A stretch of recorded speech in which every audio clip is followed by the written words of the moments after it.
Ah, Huwag ka mag-ano. Uy! Hindi!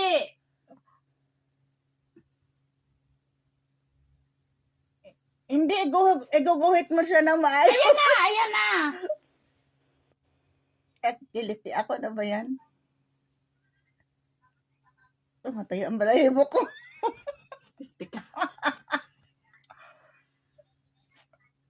Ayusin mo ah. Ay, oo nga. Nagkulay nga sa G. Hmm? Ito yung mga na... Nagkulay nga siya. Tingin. Oh, sinundan ko lang yan. Sige na, ayusin mo. Ayusin mo, wag mo 5 minutes bago mag-ano ha. 5 to 10 minutes bago mo anlawan. Hindi ko anlawan. Sinusunod ko lang yung ano mo.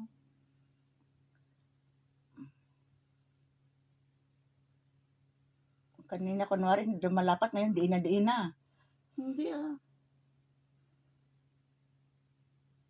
Dapat inano mo, binidyo mo. Binidyo mo dapat. Alin? Yun. Ano ba yan? Okay na pala. Ha? Okay na.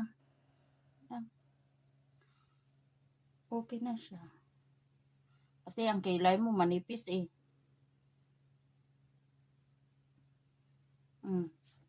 Okay na? Oh, di ba?